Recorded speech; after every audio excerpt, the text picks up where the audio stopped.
Seorang gadis belia di Asahan tewas di tempat karaoke. Protes dagangan di bawah Satpol PP PKL di Pasar Sukarame Medan blokir jalan. Humas gugus tugas percepatan penanganan COVID-19 Simalungun dan keluarga sembuh dari COVID-19. Selamat malam pemirsa, selain cuplikan berita tadi kami juga akan menyajikan informasi menarik lainnya. Bersama saya Daniel Agustran, pemirsa inilah Sumut Hari ini Malam selengkapnya.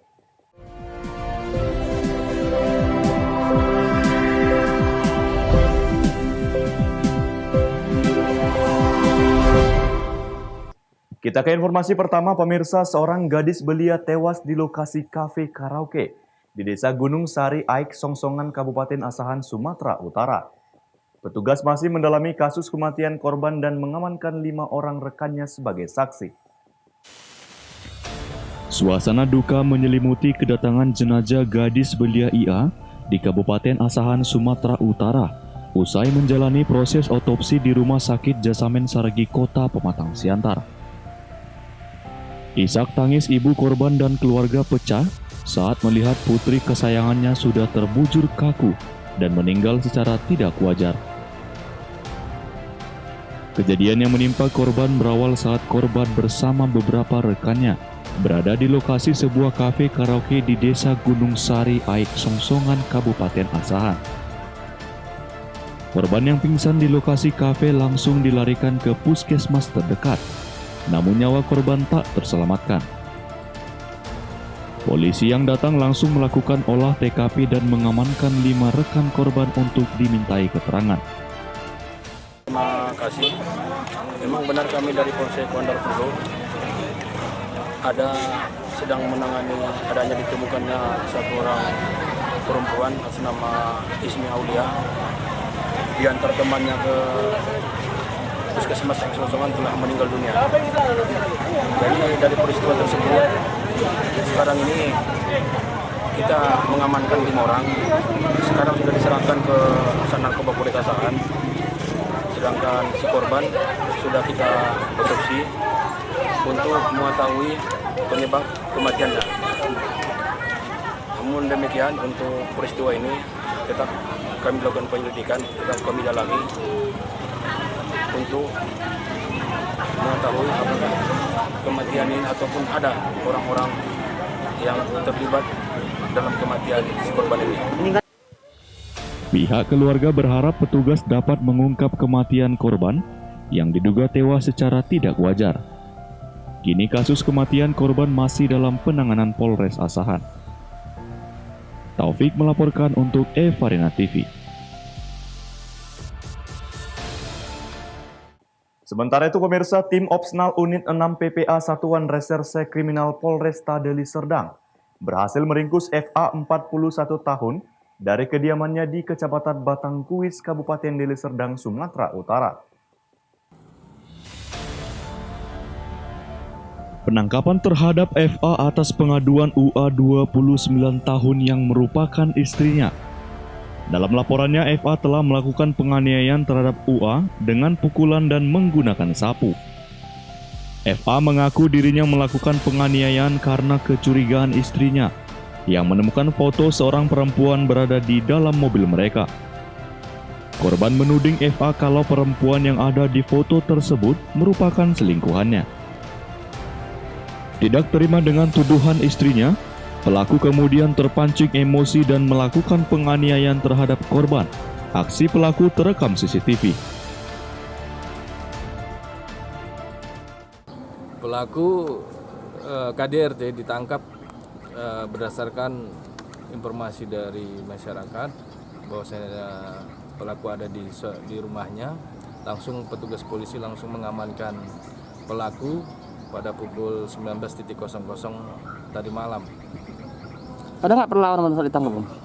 Tidak ada perlawanan dari pelaku. Pelaku kooperatif dibawa sampai dari rumahnya sampai ke Polres. Sejauh ini motifnya apa, Bang, menurut lo? Motifnya diduga pelaku marah karena istri menanyakan ada foto perempuan di dalam mobilnya, sehingga istrinya menanyakan ini foto siapa. yang diduga itu selingkuhan suaminya. Sehingga spontan suaminya marah melakukan kekerasan fisik terhadap korban, istri dan anaknya. Saat ditangkap, pelaku tidak melakukan perlawanan kepada petugas. Akibat perbuatannya, FA dijerat pasal 44 ayat 1 Undang-Undang Republik Indonesia Nomor 23 Tahun 2004 tentang penghapusan kekerasan dalam rumah tangga dengan ancaman maksimal 5 tahun penjara. Abdul Malik melaporkan untuk Eva Rina TV. Seorang perempuan 30 tahun diduga hanyut di Sungai Batang Pane, Kelurahan Pasar Gunung Tua, Kecamatan Padang Bolak, Kabupaten Padang Lawas Utara, Sumatera Utara, saat mencuci pakaian di sungai. Korban ditemukan dengan jarak 4 km dari tempatnya beraktivitas. Tim gabungan BPBD TNI Polri bersama warga menemukan seorang wanita usia 30 tahun, warga Kelurahan Pasar Gunung Tua yang terseret arus sungai dengan kondisi mengapung tak bernyawa di Sungai Batang Pane, Kelurahan Gunung Tua, Kecamatan Padang Bolak, Kabupaten Padang Lawas Utara, Sumatera Utara. Korban diperkirakan tenggelam terbawa arus sungai ketika saat mencuci pakaian. Kabid Darurat Logistik BPBD mengatakan, korban ditemukan sejauh 4 km dari lokasi aktivitas korban. Korban hanyut kemarin pukul 11. Ya. Dilakukan pencarian dari jam setengah 12 sampai dengan jam 5. Kembali dilakukan pencarian hari ini dari pukul setengah 10. Alhamdulillah ditemukan setengah 11. Jadi ditemukannya di lokasinya apa, di mana, Pak? Lokasi hanyut di WEK 4, sedangkan lokasi ditemukan di Desa Gunung Tua Tonga. Sekitar berapa kilometer tuh, Pak? Perkiraan ada 3 atau 4 kilometer. Setelah diotopsi di Rumah Sakit Umum Gunung Tua, jasad korban kemudian diserahkan ke pihak keluarga. Almarhum ini. Kami pasrah aja sabar, karena kakak ini memang ada penyakit yang Dideritanya. Iya. Dan pas semalam, pas mau nyuci pakaian lah, kira-kira jam 10 Di sungai. Isak tangis menyelimuti keluarga korban saat menerima kedatangan jasad dengan tak lagi bernyawa. Korban akan dimakamkan di tempat pemakaman umum Kelurahan Pasar Gunung Tua. Arif Siregar melaporkan untuk Eva Rina TV. Sumut hari ini masih akan kembali sesaat lagi, tetaplah bersama kami.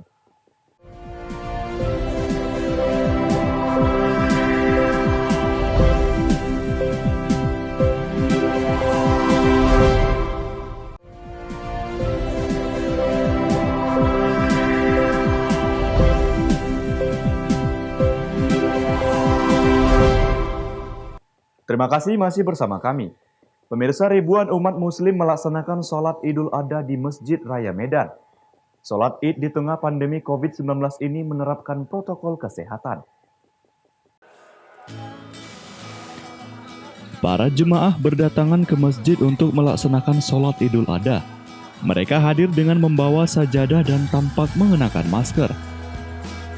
Sebelum memasuki masjid, para jemaah diwajibkan melewati bilik disinfektan dan mencuci tangan menggunakan hand sanitizer yang disediakan di berbagai sudut masjid oleh panitia. Sholat Id tahun ini tampak berbeda dibandingkan saat lebaran haji sebelumnya. Para jemaah mengatur jarak walau tetap banyak juga yang berdekatan. Meski demikian, para jemaah tampak hikmat menunaikan ibadah sholat. Datuk 4 Suku Kesultanan Delhi Aidil Freddy Abraham mengatakan, penerapan protokol kesehatan di masjid peninggalan Kesultanan Delhi itu terus dilakukan. Hal ini untuk mengantisipasi penyebaran COVID-19 di lingkungan masjid. Alhamdulillah, kalau dari BKM Masjid Raya, Harmasun, atau juga bagian daripada Kesultanan Delhi, semuanya sudah kita mengacu kepada protokol kesehatan yang diatur oleh pemerintah. Seperti kita lihat selama ini bahwasanya 2 kali kita sudah melaksanakan sholat Idul Fitri dan Idul Adha.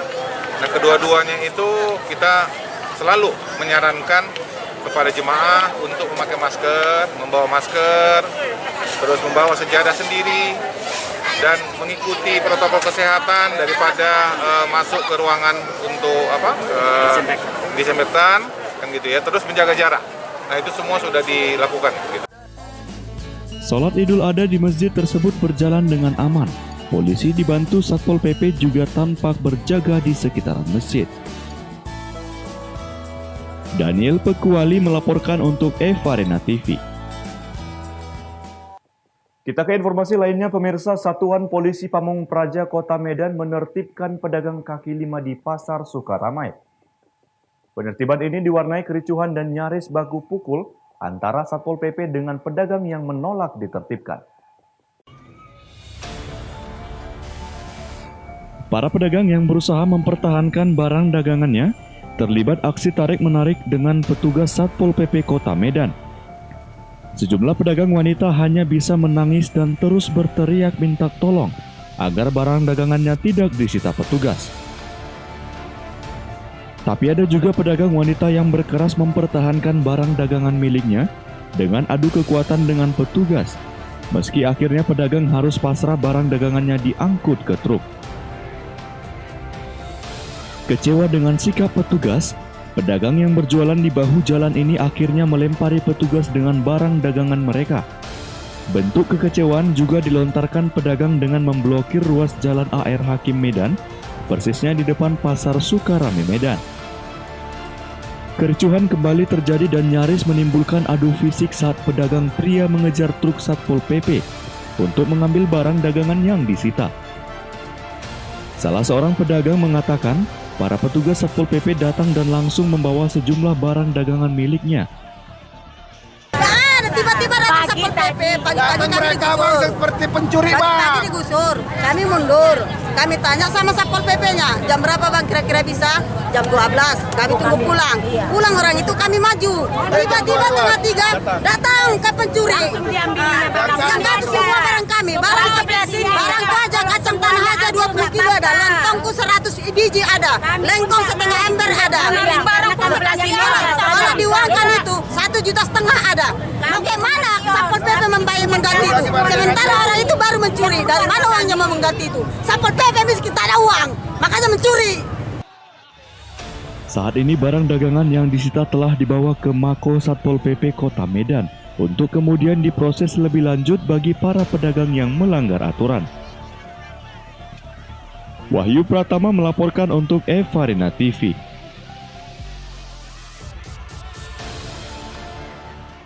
Pasca dilakukannya penertiban di Pasar Sukaramai, ratusan pedagang kaki lima memblokir Jalan Arif Rahman Hakim Medan, Sumatera Utara. Pedagang protes karena barang dagangan mereka diangkut paksa petugas Satpol PP. Tidak terima ditertibkan, ratusan pedagang Sukaramai Medan melakukan aksi protes dengan memblokir Jalan Arif Rahman Hakim Medan, Sumatera Utara. Ratusan pedagang ini menduduki jalan dan berteriak menuding pemerintah Kota Medan tidak memiliki hati karena mengangkut barang dagangan yang menjadi sumber mata pencaharian para PKL sehari-hari. Pengguna jalan yang hendak melintas diusir dan diminta untuk mencari jalan alternatif lain, sehingga arus lalu lintas di Jalan Arif Rahman Hakim Medan tersendat. Pedagang juga menyinggung kehidupan mereka dalam kondisi pandemi COVID-19 saat ini sulit karena sepinya pembeli. Pedagang marah karena barang dagangan yang diangkut Satpol PP Kota Medan mengancam nafkah keluarga mereka. Petugas kepolisian dari Polsek Medan Area yang turun ke lapangan juga sempat diusir pedagang. Negosiasi sempat berlangsung alot, namun akhirnya pedagang secara sukarela membuka akses jalan yang mereka tutup. Menurut Kapolsek Medan Area Kompol Faidir Caniago, pedagang membuka akses jalan setelah dilakukan komunikasi. Kepolisian akan memfasilitasi pertemuan pedagang dengan Satpol PP agar barang dagangan mereka bisa dikembalikan. pada hari ini, jadi tadi ada penertiban dari rekan kita dari Satpol PP, ya kan, untuk membersihkan badan jalan. Ya. Jadi mungkin karena ada miskomunikasi pada masyarakat, tidak ada yang terima, sehingga masyarakat untuk melampiaskan emosi nasionalnya juga sempat menutup jalan. Berkat kerjasama kita dengan baik pun dari Pak Satpol PP-nya, juga Pak Camat dengan Pak Lurah, dan ditambah dengan Bapak Kasat Sabara Polrestabes Medan, bahwa atas kerjasama, atas negos dengan ketua dari pedagang Sukarame, sehingga masyarakat tersebut memaklumi, dan sehingga dengan kesadaran sendiri bisa membuka akses jalan tersebut. Selesai pertemuan, arus lalu lintas Jalan Arif Rahman Hakim kembali normal. Wahyu Pratama melaporkan untuk Evarina TV. Sumut hari ini masih akan kembali sesaat lagi, tetaplah bersama kami.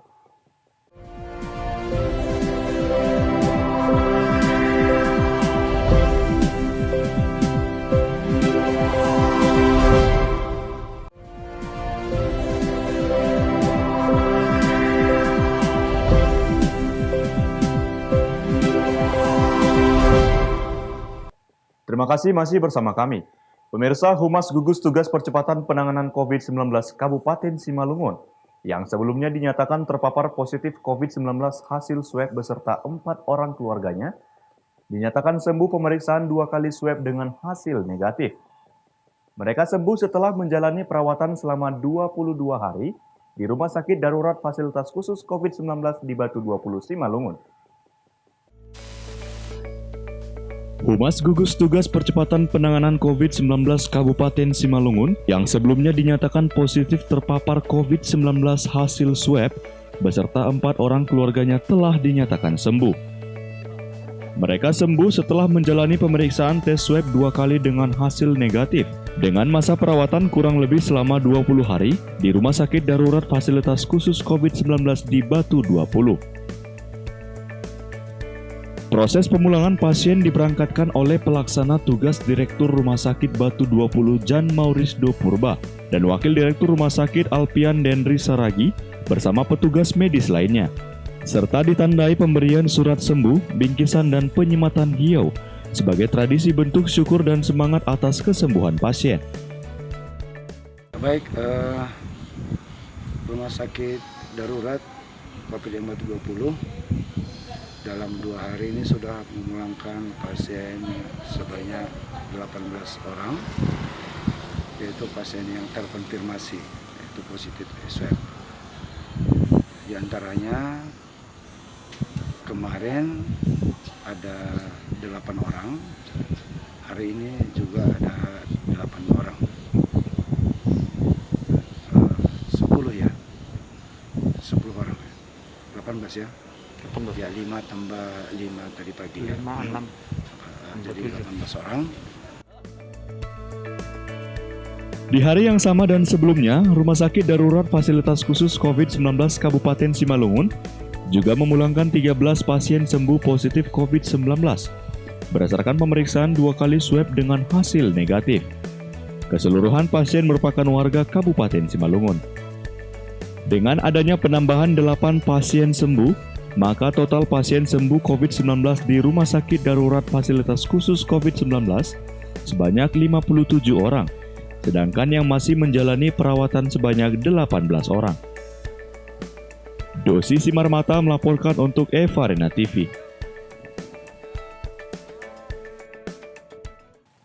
Pemirsa, Haji Anton Saragi melaksanakan sholat Id bersama para umat muslim di Masjid Tuan Sigundaba.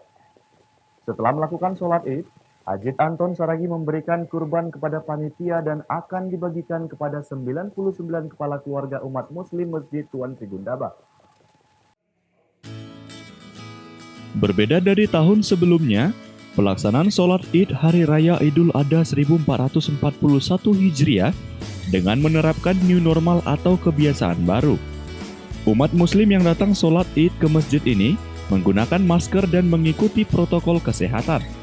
Ustadz Raya Humala Abdul Ghafur mengatakan, dengan adanya pandemi saat ini tidak mengurangi para umat muslim untuk lebih meningkatkan iman dan takwa kepada Allah Subhanahu wa taala.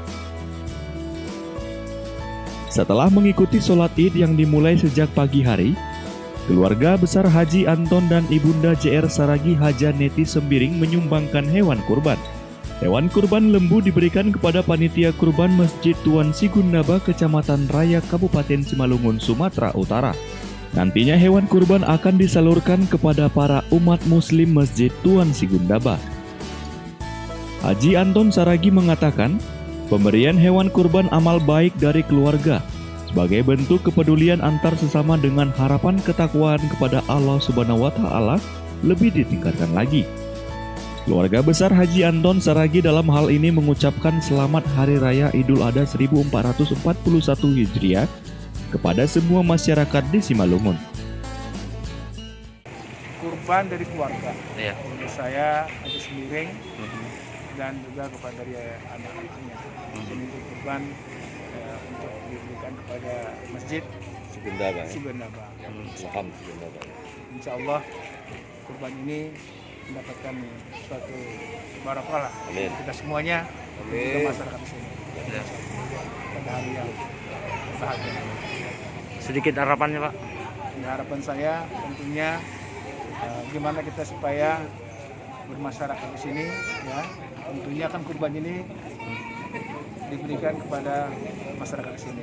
Jadi kita akan bermasyarakat di sini bersuku-suku, berbangsa-bangsa, tentunya silaturahmi, silaturahmi, dan ini perlu untuk kita semuanya, untuk supaya siar kita di sini sama-sama untuk menikmati, artinya bagaimana kita adakan satu persatuan daripada kita berada di sini khususnya ini kemana. Oke, Pak. Ketua Badan Kemakmuran Masjid Tuan Sigundaba menyampaikan ribuan terima kasih kepada keluarga Anton Saragi atas pemberian kurban tersebut. Kami dari Kemusliman Masjid Ilham Sigundaba mengucapkan ribuan terima kasih kepada Bapak Anton Saragi beserta keluarganya karena telah ikhlas memberikan hewan kurban 1 ekor lembu yang akan kami potong nanti. Dan mudah-mudahan rezeki Bapak Anton beserta keluarganya dilipat gandakan Allah Subhanahu wa taala, dan apa yang dicita-citakan Pak Anton insya Allah akan dijabah Allah. Mungkin itu saja yang bisa saya sampaikan. Wabillahi taufiq wal hidayah. Assalamualaikum warahmatullahi wabarakatuh. Hewan kurban selanjutnya akan dibagikan kepada 99 kepala keluarga umat muslim Masjid Tuan Sigundaba. Pentanius Sembiring melaporkan untuk Evarena TV. Pemirsa, demikianlah rangkaian informasi dalam Sumut hari ini malam ini. Saya Daniel Agusran mewakili kerabat kerja yang bertugas pamit undur diri. Terima kasih atas kebersamaan Anda dan sampai jumpa.